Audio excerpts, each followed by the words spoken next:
तर नागपुरातल्या जामठा येथे बोलताना बागेश्वर धामचे धीरेंद्र शास्त्री यांनी छत्रपती शिवाजी महाराज आणि रामदास स्वामी यांच्या गुरु शिष्याच्या नात्याचा एक किस्सा सांगितला होता।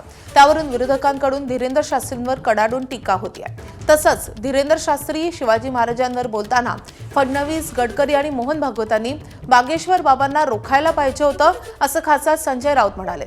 तर बागेश्वर बाबा हा भोंदू बाबा असल्याची टीका विजय वडेट्टीवारांनी केली आहे। चुकीच्या आणि अर्धवट माहितीच्या आधारे कोणी छत्रपती शिवाजी महाराज शिकवण्याचा प्रयत्न करू नये अशी टीका खासदार अमोल कोल्हे यांनी केली आहे।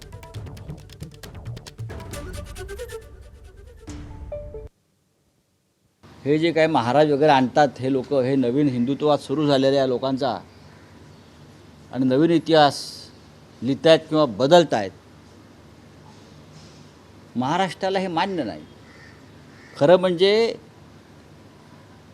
ते जे बुवा आहेत, तरुण कोणीतरी एक, त्यांनी छत्रपती शिवाजी महाराजांच्या इतिहासावरती जेव्हा हे बोलत होते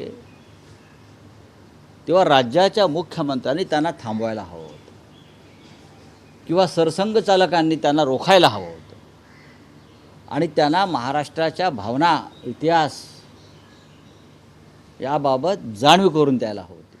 हा कसला बाबा आहे बागेश्वर?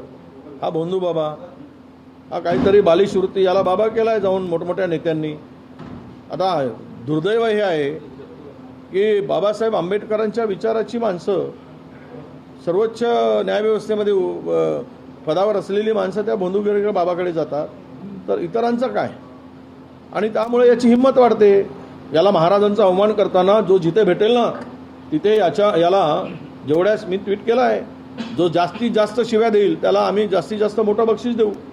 मोघली आक्रमणासमोर उत्तर भारतानं पळीपंचपात्र गुंडाळून ठेवून माना झुकवलेल्या असताना मनगटाच्या जोरावर तलवारीच्या पात्यानं सह्याद्रीच्या कातळावर इतिहास कोरणाऱ्या महाराष्ट्राला त्याच उत्तरेतून येऊन कुणी चुकीच्या आणि अर्धवट माहितीच्या आधारे छत्रपती शिवाजी महाराज शिकवण्याची गरज नाही।